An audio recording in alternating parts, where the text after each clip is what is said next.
सैयद साहेब जय हो। बंदी छोड़ के बंदी छोड़ सतगुरु रामपाल जी महाराज की जय हो। बंदी छोड़ कबीर साहेब की जय हो। ज्ञान अमृत षड्यंत्र का विष PDF फाइल लिंक प्राप्त करने के लिए 98 280 72 914 ओम प्रकाश दास, राजस्थान, श्री गंगानगर। सैयद साहेब भगत भाइयों, 18 नवंबर 2014 को परमात्मा स्वरूपी संत रामपाल जी के आंखों के सामने काल ब्रह्म का उत्पाद मचाना। जहाँ तक मुझे विश्वास है कि आप सभी पाठ्यक्रम बरवाला कांड से वाकिफ हो गए।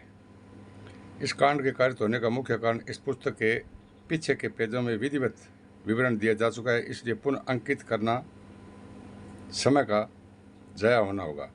अब हम उसके आगे बढ़ते हुए आप सभी तक हकीकत पहुंचाने की घटना क्या क्या हुआ, कैसे काल ब्रह्म ने बरवाले में उत्पाद मचाया, आखिर परमात्मा स्वरूपी संत रामपाल जी महाराज के रहते सहते आश्रम में काल ब्रह्म को उत्पाद मचाने का दाव कैसे लग गया, क्या गुरु जी की दिया हुआ ज्ञान गलत है, कबीर परमात्मा की वाणी गलत है, तथा उक्त तथ्यों पर विचार करते हुए अनेक दर्ज FIR के संबंध में क्या क्या न्यायिक प्रक्रिया हुई और क्या हो रही है, कितने केस अभी गुरु जी के विरुद्ध लंबित है, कितने केस में गुरु जी बाइज्जत बरी हो गए हैं। भगत भाइयों, 121 ज्ञान अमृत षड्यंत्र का इस पुस्तक का पढ़ रहा हूँ मैं। बरी हुए और कितने केसों में सजा हुई है, सजा के खिलाफ अपील आदि दाखिल हुए या नहीं, यदि अपील दाखिल है तो उसमें कौन सा स्टेज पर लंबित है, संबंध में रखने का प्रयास किया हूँ। भगत भाइयों, गुरु जी ने ज्ञान दिया। कबीर परमात्मा ने काल ब्रह्म से वार्ता वक्त एक वाणी बोली थी, जो जन मेरी शरण आना, काल लगे ना उनके माना।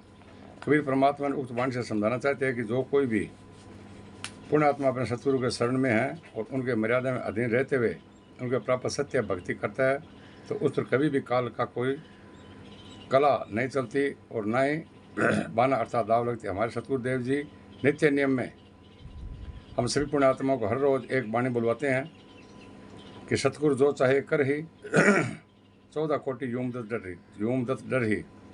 भावार्थ की यदि कोई पुण्यात्मा सतगुरु के मर्यादा में रहकर सतगुरु द्वारा दिए गए सतनाम मंत्र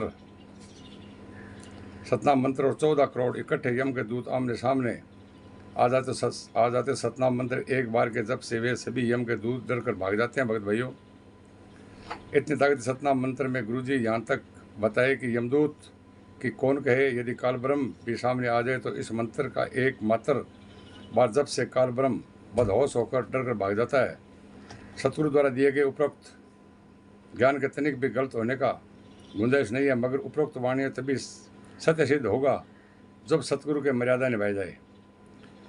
अब पाठ्यक्रम मेरा प्रश्न यही होगा कि दिनांक 18 नवंबर 2014 बरवाला आश्रम सतगुरु रामपाल महाराज के रहते तथा वहाँ पर मौजूद लाखों प्रथम मंत्र पुण्य आत्माएं, हजारों सतनाम मंत्र पुण्य आत्माएं, 1 सैकड़ों सारनाम मंत्र पुण्य आत्माएं माइक पर सतगुरु के आदेश होने के सुन जानकर लाखों प्रथम मंत्र, हजारों सतनाम मंत्र, सैकड़ों सारनाम मंत्र प्राप्त हुए आत्माओं ने अपने अपने प्राप्त मंत्रों का जाप की गति बरवाला आश्रम में एकतंत्र रूप से बढ़ा दी थी।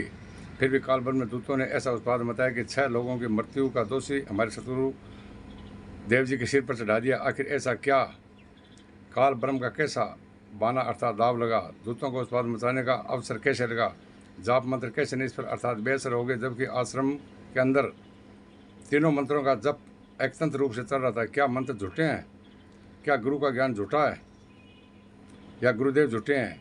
उक्त न्यायुक्त तथ्यों पर पुण्य आत्माओं का चिंतन करने की जरूरत है कि आखिर ऐसा क्या हुआ, क्यों मंत्र बेअसर हो गई, घटना कैसे घट गई, इतना उत्पाद कैसे मच गया। मेरा मत है किसी ने अपने सतगुरु से मंत्र प्राप्त नहीं किया और ना ही कोई पुण्य आत्माएं अपने सतगुरु की मर्यादा को निभा रहा था। सबने मर्यादा खंड किए हुए थे, सबने राष्ट्रीय समाज सेवा समिति का आदेश निर्देशों पर चल रहे थे, समिति के मर्यादा के सिर पर रखे चल रहे थे। कोई भी पुण्यात्मा सतगुरु जी रामपाल महाराज के मर्यादा के अधीन नहीं थे। ऐसी स्थिति में सतगुरु अपने वचनबद्ध के कारण कि जो मेरी शरण में न हो, मेरी मर्यादा में न हो, उसे लूटो मारो खाओ, इसलिए कृत्य विमूढ़ से बने रहे और काल ब्रह्म के द्वारा भेजे गए उनके दूत आश्रम में उत्पाद मचाते रहे। हम सभी पुण्य आत्माओं ने भी काल ब्रह्म दूतों अर्थात राष्ट्रीय समाज सेवा समिति उर्फ मैनेजमेंट के सहयोग में अपना हाथ बटाते रहे।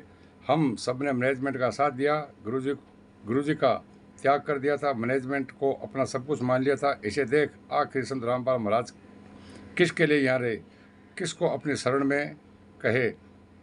सब ने तो उनका विरोध किया था, सब ने मर्यादा खंड खंड कर दूर चले गए थे, सब के मंत्र जप बेअसर हो चुके थे, सब ने काल ब्रह्म के पाले में चले गए थे। सब ने राष्ट्रीय समाज सेवा समिति उर्फ मैनेजमेंट के पदाधिकारी जैसे राम कुमार ढाका, राज कपूर और प्रीतम की लाइव वीडियो को देखा, मगर किसी ने उनका विरोध नहीं किया। कोई भगत भाई नहीं बोला कि आप गुरुजी को अरेस्ट क्यों नहीं होने देते।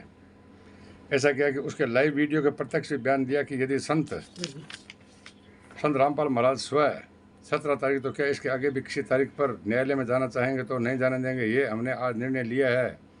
उन्हें 1 लाख भक्तों के लाशों से गुजरना होगा। इस कथन को सुनकर भी उनके कथनों के समर्थन में सतगुरु के इच्छा के विपरीत सबने अपनी दृढ़ता राष्ट्रीय समाज सेवा समिति उर्फ मैनेजमेंट के साथ दिखाई।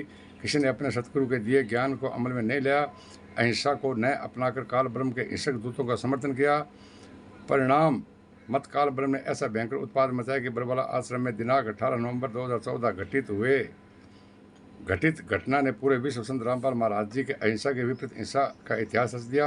हिंसा का इतिहास रचने में पार्श्व निर्देशन काल ब्रह्म प्रमुख पात्र के रूप में राष्ट्रीय समाज सेवा समिति उर्फ मैनेजमेंट और सहयोगी पात्र ब्लैकेट कमांडो एवं नृत्य कार्य भक्त आत्माओं ने किया। शायद साहेब ज्ञान अमृत और षड्यंत्र का विश्व पुस्तक प्राप्त करने के लिए 98-280 72 और 14 ओम प्रकाश दास राजस्थान श्री गंगानगर। शायद साहेब जय हो। बंदी छोड़ सतगुरु रामपाल जी महाराज की जय हो।